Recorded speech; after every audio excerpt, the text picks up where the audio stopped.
Syria. It's one thing on everybody's mind today, and the whole world is doing their part to help. And on today's episode of Go, we're going to see what Quesnel is doing with a little bit of arts, culture, and soup. Coming up on this episode of Go, we chose soup because it is symbolic of so many things. we checked out Quesnel's Soup For Syria event.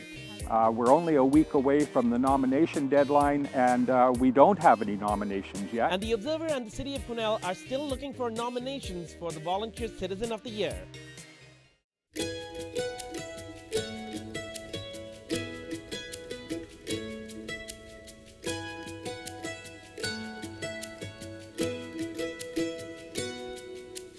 So welcome to an all-new episode of Go on Shaw TV. And as I mentioned, we're at the Soup For Syria event in Quesnel, and we're here with Amy, one of the organizers of that Soup For Syria event. So just to kick things off, what is the Soup For Syria event here today? Tonight we're having a soup buffet dinner as a fundraiser for supporting Syrian refugees. We chose soup because it is symbolic of so many things. Home and comfort, and every country has their own soups, their own cultures. It's cross-cultural. We think it's a really powerful symbol of what happens when a bunch of different things come together, a bunch of different ingredients come together and make something really beautiful. And this event is kind of like that as well, so it seems like a good fit. A lot of the ingredients here, the people are what put this together. So tell me about the people that put this whole event together. Well, this event is a bit unique. Often events are organized by a committee of 5 or 10 people. This event is really the creation of probably 50 or 60 people. We invited a lot of people to bring their own creativity to the mix and to decorate tables and to make their own soups. And we didn't put too many rules on what they needed to do. So all the ingredients were their own contribution and their own ideas, and so it's come together really in a really amazing way because there's so many different people contributing their imagination and their resources and all of that. So, What's the end goal out of this? What do you hope that's going to come out of an event like this? my hope is that this will start a conversation, raise money, possibly to privately sponsor a refugee family in Quesnel, and also just to raise people's awareness of what they can do themselves to add to the love in the world, add to the acceptance and tolerance, and more information as well, bringing more information about what's really happening to people. So information tends to take away some of the fear that people have about what's happening with refugees. So we're going to go and check out the story, and when we come back, we're going to go and talk to some more people here and actually feel some of that energy here. So welcome back to the show, and we're here at the Soup For Syria event, and we've been talking about the energy here and the positivity. And one of the stories here that we're going to hear tonight is Layla's story, and we're here with Layla. And Layla, do you want to tell me about what you're doing at the Soup For Syria event? Well, this is a very important event for me, as you can imagine, because I have been immigrant in Canada for the past 17 years. I'm going to share my life story. I will share how it was to live in a war zone of Bosnia and Herzegovina from the age of 16 to 20. And then after I also immigrated to Canada, how was it for me, to learn how to live free again. You were mentioning, coming to Canada and, living through the war zone and trying to live free again. Do you want to tell me what that was like initially? It actually was harder for me in some moments than actually living in the war, because I felt like I'm this, completely like alien that came from a different planet. Everything was new because I left everybody I knew and loved behind. And, everything, it was like taking new baby steps. It took me about 8 months to find a job.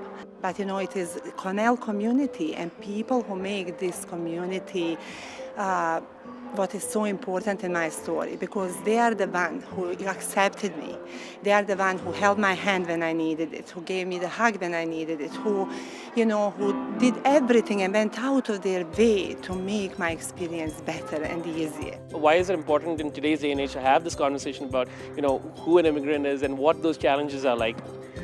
It is more important than ever before to talk about this and to, encourage immigrants who made such a positive impact in this country and who make this country. I want people in my Canada to know that, that we are the good people. We work hard to make Canada a better place, and that this is my home. Bosnia will forever be a special part of me because that is the country where I was raised, and my family is there. But this is where I belong. This is my home. This is everything I know. One of the things that Amy was mentioning to me earlier on was about how soup is very centric to families all over the world. So was that a big part of home back there as well? Definitely, meals in general, but especially soup, that was the beginning of each and every meal. That's where our big families would sit together around the table, together with neighbors, with friends, that's where you talk about how your day was. That was actually what kept us together throughout that war, even if it was very simple at that time and difficult to find food, but we would still gather together around that table, and that's what kept us feel sane through a very uncomfortable and difficult time. Did you bring some soup here tonight as well, or? I did bring, soup tonight, but I decided to go for just a Bosnian-style chicken noodle soup, which is one of our more simple versions. I decided to go easy on people this time. But We're going to go and check out some more of the other things that are happening here, but more importantly, I can't wait to try out some of that soup here as well. So we're going to go and head into a short break, but before that, you want to tell me, it's something about the future of this event going forward? Absolutely. We're hoping that from tonight we'll have a group of people who are interested in working towards fundraising and doing raising awareness. We have established a website, soupforsyria.ca. Soupforsyria.ca is our own project to try to make suggestions to people of what they might do to add to supporting people in need.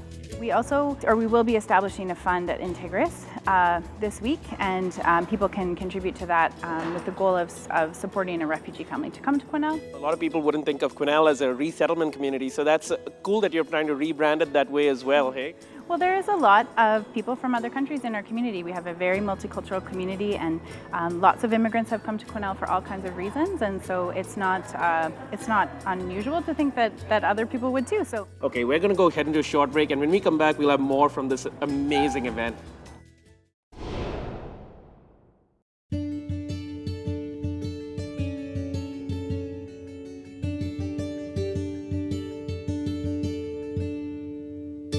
Welcome back, and we're still here at the Soup For Syria event, and we're here with Leanne. Do you want to tell us what you're doing here today? Well, I'm going to be doing a live arts painting for the event, something representing family and, taking care of each other. Tell me a little bit more about the painting itself. Yes, I'm going to do a mother and a child, just to represent family and, a little bit of that, the love that everyone's trying to, get everyone to come together.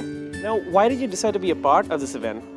I love the idea of helping people, and if people see an event like this, everyone coming together and everyone helping out, and how it's actually easier than a lot of people thought, then it might inspire people to make more events like this and help more people out. Now let's talk about the live painting itself. What's the hardest part about doing a live painting? Is it like live music where people have requests and stuff like that in there, or how does it work? Well, I've never done a live by request. That would be really interesting, but no, I really like it because there's a lot of energy.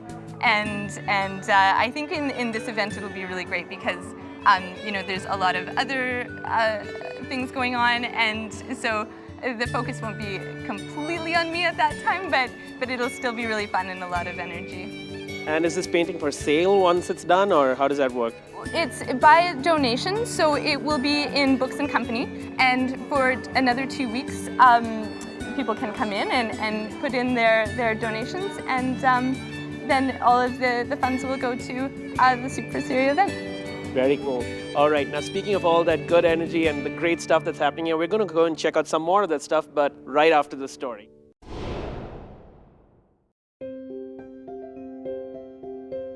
Now, ladies, what did you guys do for this event? We were raising money for Syrian refugees we put boxes and cans all around town, and people would just put the coins and cash in the cans. And we also did that at our school. We had a coin drive going at our school. So.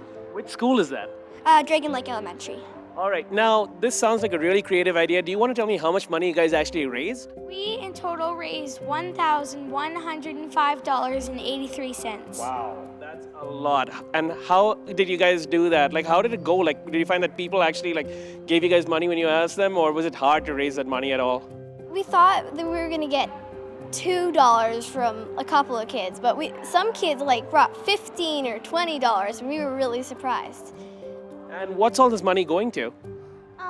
We are sending it to the local towns and cities around here, so Prince George and Williams Lake. It's going to help the families that are moving in. And why do you guys think that this was so important to do? Like, why do you guys do it? If we were in their position, then we definitely want people to be helping, and I think they're having a lot of trouble down in Syria, and there's a lot of bad things happening, and people are homeless, and people are just struggling to live every day. And we are doing pretty well. We can give some money to them. It won't really hurt us. Thank you for watching that episode of Go, and we hope you enjoyed that.